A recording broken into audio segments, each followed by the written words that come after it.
बातें करते हम खेतों की और उसके रखवाली की, बाग बगीचा फल फूलों और फसलों की हरियाली की। हम बीजों की बातें करते उत्तम जल संसाधन की, हम तकनीकी बातें करते फसलों के उत्पादन की।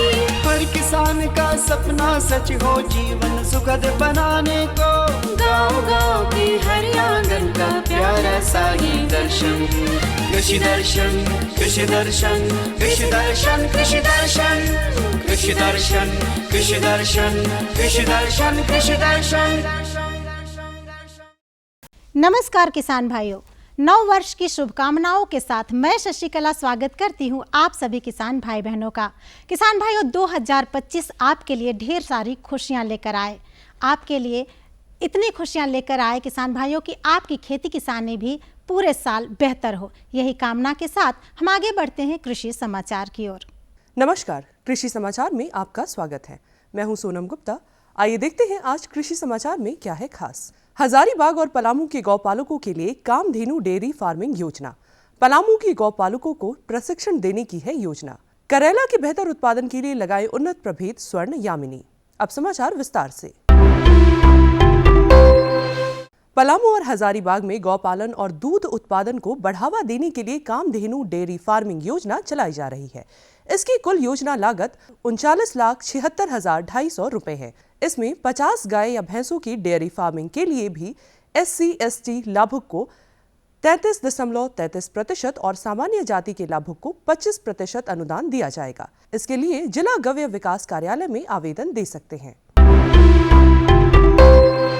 पलामू जिला के गौपालकों के लिए दुधारू पशु प्रबंधन एवं पशु पोषण प्रशिक्षण कार्यक्रम का आयोजन किया जा रहा है। इस कार्यक्रम के तहत पलामू के गौपालक रांची के धुरवा स्थित गव्य प्रशिक्षण संस्थान में 7 दिवसीय आवासीय प्रशिक्षण ले सकते हैं। इस प्रशिक्षण में भाग लेने के लिए अपने जिला के जिला गव्य विकास कार्यालय में आवेदन दे सकते हैं। किसान भाइयों, आप सब्जी फसलों की खेती में सिंचाई के लिए ड्रिप इरिगेशन का उपयोग करें। इससे 60% पानी की बचत होगी, साथ ही उपज में 30 से 40% की बढ़ोतरी होगी। करेला की अगर हम बात करते हैं तो करेला में स्वर्ण यामिनी जो है एक बहुत ही अच्छी वैरायटी है, जो मध्यम आकार का होता है, ना बहुत बड़ा होता है ना बहुत छोटा होता है, मध्यम आकार का हल्का ग्रीन कलर का होता है और इसकी उपज दर काफ़ी अच्छी होती है। करीबन 500 क्विंटल प्रति हेक्टेयर की दर से इसका उत्पादन है और उन्नत प्रभेद है और ज़्यादा से ज़्यादा जो है ये रोगरोधी भी है। इसमें जो है आपको डाउनी मिल्ड्यू एक जो बीमारी आती है जिसमें देखेंगे कि पत्तियों में जो है पीला पीला धब्बा बन जाता है और धीरे धीरे वो डार्क हो जाता है और उससे क्या होता है कि फसल का जो है बढ़वाव रुक जाता है, जिससे फल का आकार छोटा हो जाता है, उत्पादन कम होता है। तो इस बीमारी से भी जो है रोगरोधी किस्म है। तो अगर करेला की आप बात करते हैं तो स्वर्ण यामिनी जो है बहुत ही अच्छी किस्म है और इसको किसान भाई लगा कर ज़्यादा से ज़्यादा मुनाफा कमा सकते हैं। राज्य के जो किसान लत्तर वाली सब्जी करेला की खेती करना चाहते हैं, वे वर्तमान तिथि से फरवरी तक फसल लगा सकते हैं। करेला के बेहतर उत्पादन के लिए उन्नत प्रभेद स्वर्ण यामिनी का चयन करें। सब्जी फसलों में पूरे खेत में पानी पटाने से पानी की बर्बादी होती है। दरअसल हर पौधे के जड़ों में दिन भर में सीमित मात्रा में ही पानी देने की आवश्यकता होती है।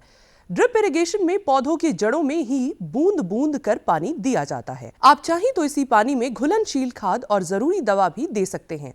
इससे पानी, खाद और दवा तीनों की बचत होगी और उपज बढ़ेगी। डच हो एक ऐसा कृषि उपकरण है जो खेतों में नाली बनाने, मेड़ बनाने और फसलों की निकाई गुड़ाई करने के लिए काफी उपयोगी है। इस मौसम में विभिन्न फसलों की खेती के लिए डच हो का उपयोग कर सकते हैं। डच हो की कार्य क्षमता 12 से 15 डेसिबल प्रतिदिन है। आज हम जानेंगे रासायनिक दवा के बिना बैंगन फसल में कैसे कीट नियंत्रण करें। किसान भाइयों, बैंगन का पौधा लगाने के 25 दिन बाद 125 किलोग्राम नीम की खल्ली और 60 दिन बाद भी 125 किलोग्राम नीम की खल्ली प्रति हेक्टेयर की दर से खेत में डालें तथा उसे मिट्टी से ढक दें। इससे बैंगन में कीटों का प्रकोप नहीं होगा और उपज भी बढ़ेगी। और अब एक नजर राज्य के 5 प्रमुख शहरों के मौसम के मिजाज पर। आज राज्य के 5 प्रमुख नगरों के अधिकतम और न्यूनतम तापमान कुछ इस प्रकार दर्ज किए गए। रांची का अधिकतम तापमान 26 डिग्री सेल्सियस। कृषि समाचार में आज इतना ही। अगले दिन अगले अंक में फिर मुलाकात होगी कुछ ताजा तरीन खबरों के साथ। तब तक के लिए दीजिए इजाजत। नमस्कार, जोहार। किसान भाइयों, अभी आपने देखा कृषि समाचार, मंडी भाव, साथ ही अगले 24 घंटे के अंदर मौसम के मिजाज को जाना। आइए यहाँ पे लेते एक छोटा सा विराम में भी आपके लिए संदेश है। बने रहिए आपके अपने कार्यक्रम कृषि दर्शन के साथ। ये है नया बदलता भारत, जहां कृषि को मिल रही है तकनीक की ताकत। आज युवा किसानों की आधुनिक दृष्टिकोण और नवाचार कृषि में नई उम्मीदें जगा रहे हैं। आधुनिक कृषि की ये नई तस्वीर खेती को प्रभावशाली और सुसंगत व्यवसाय बना रही है। कृषि के पुराने तरीकों से कीट, रोग और मौसम में उतार चढ़ाव जैसी समस्याओं का समाधान संभव नहीं है। इस बात को समझते हुए माननीय प्रधानमंत्री श्री नरेंद्र मोदी जी ने कृषि को भी धीरे धीरे हाईटेक बनाने की पहल की है। ड्रोन टेक्नोलॉजी हमारे कृषि सेक्टर को दूसरे लेवल पर ले जाने वाली है। किस जमीन पर कितनी और कौन सी खाद डालनी है, मिट्टी में किस चीज की कमी है, कितनी सिंचाई करनी है, ये भी हमारे यहाँ अंदाजे से होता रहा है। ये कम पैदावार और फसल बर्बाद होने का बड़ा कारण रहा है। लेकिन स्मार्ट टेक्नोलॉजी आधारित ड्रोन यहां भी बहुत काम आ सकते हैं। प्रधानमंत्री जी के दूरदर्शी नेतृत्व में केंद्रीय कृषि एवं किसान कल्याण मंत्रालय बड़ी तेजी से किसानों को टेक्नोलॉजी से जोड़ रही है। सरकार कृषि कार्यों के लिए ड्रोन के उपयोग को प्रोत्साहित कर रही है। किसान ड्रोन कृषि उद्योग में क्रांति ला रहा है। यह तकनीक भारतीय कृषि समुदाय का भविष्य है। ड्रोन का प्रयोग पारंपरिक खेती के तरीकों को बदल रहा है। ड्रोन एक आधुनिक तकनीक एक नई आई है, जिससे हमें उससे बहुत फ़ायदा हो रहा है।